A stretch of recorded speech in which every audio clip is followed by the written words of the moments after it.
Thank you. Good evening, ladies and gentlemen. You will appreciate that for obvious reasons this is a very bad day for me. So much that I would have liked to stay on, I will have to run away in a few minutes from now. Let me congratulate the organizers for having organized this conference. I'm partly a misfit, as you can see. There are two Viveks, I am the one with the B. I see a lot of familiar faces and some more are probably going to come soon. My involvement with law and economics goes back to the 1990s. When I was involved with the law reforms project and had the good fortune to collaborate with the late Professor Madhav Menon, who has recently been recognized for a Padma Bhushan. And the first Law and Economics Conference, I don't think it was exactly called that, the first Law and Economics Conference was co-organized by Ramaswamy Sudarshan, who's sitting here, and I, in the year 1996. And some of the people who are here in the 1990s began to work on what can broadly be described as law and economics. T.C. Anand, Professor Shivashish Gangopadhyay. To divulge a secret, some of you may not know that Professor Gangopadhyay and I jointly taught a course on law and economics at the Jawaharlal Nehru University. And the intention was that we would produce a textbook on law and economics, which was Indianized sufficiently. We never got around to doing it. And I think one of the reasons why the law and economics movement in India has not quite taken off is because the culpability rests with economists. Economists, by and large, have not been interested, by and large. By and large, when economists talk about reforms, not today, since 1991, post-1991, it's interest rates and exchange rates and markets. But all markets function in a certain context. Broadly, one can call it infrastructure that supports the system. So markets are context specific, and what provides the basis, the foundation for that?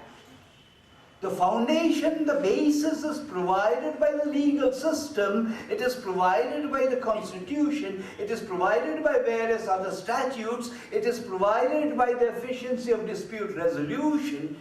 So if as economists you don't appreciate that, if you're not conversant with that, then how on earth can we understand the perspective in which reforms, however defined, operates?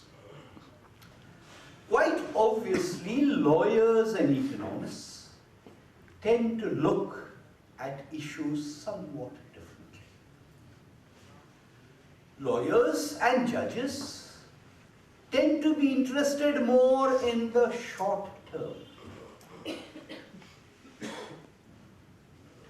So if in some sense Vivek Tanka injures me, no, he's not going to do that. So if in some sense I injure Vivek Tanka, the legal system will interpret it as exacting some kind of compensation from me. In that sense, it is static short-term. Whereas economists look at dynamic notions of efficiency. So the objective is not to compensate Vivek Tanka and punish me. The objective is to ensure that no other agent in the future does what I have done. So the perspectives are somewhat different, and it is important that the two come together.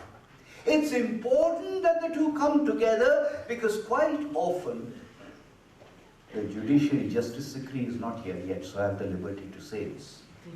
Quite often the judiciary does not appreciate the dynamic effects.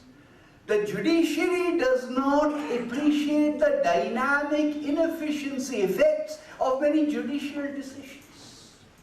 Legislature quite often does not appreciate the dynamic effects of any legislation that is passed. Ostensibly, if I'm talking about a statute, ostensibly, at least in the form of a bill, it states objects and reasons. The objects and reasons are supposed to be a proper cause-benefit analysis. Why do I need the statute? What are the benefits that I get?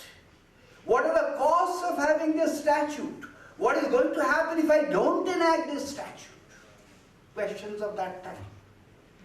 The statement of objects and reasons rarely answers that question, which is quite often why statutes are badly drafted, contributing to confusion, contributing to complications in actual cases. And this is also the reason why economists legitimately question some judgments. In other words, one is talking about a legislative impact assessment, one is talking about a judicial impact assessment, and that proper cause-benefit analysis requires law and economists to come to. The final set of comments that I have is about the nature of the law. Because law is defined in a certain context. And quite often the law and economics movement, to the extent it emanates from the West, particularly from the United States, has in mind a legal framework that has originated in the West. But there is a certain legal framework, and I'm going to use the word dharma for that, because the word dharma is not religion. Dharma is things that hold things up, and therefore dharma also has a component of law.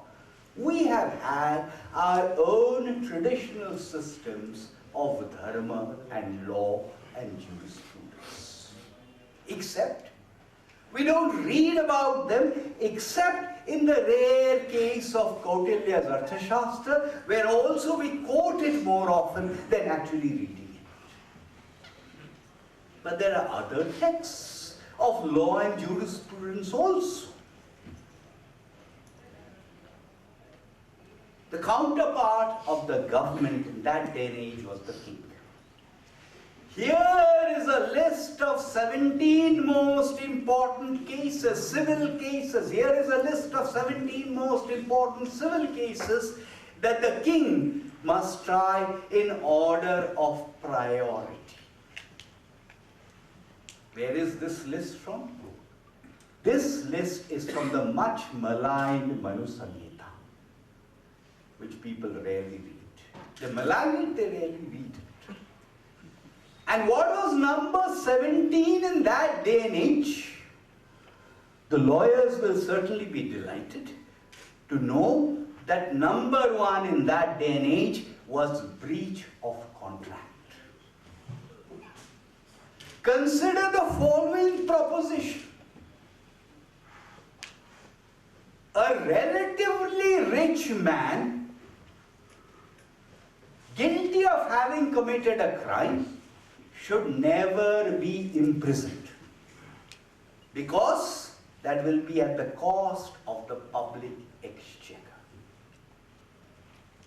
A relatively rich man who can afford it should always pay in the form of a monetary penalty. It is only the relatively poor person who cannot pay who should be imprisoned. Now you may or may not agree with this proposition because it reflects a value judgment, but it has a logic of its own.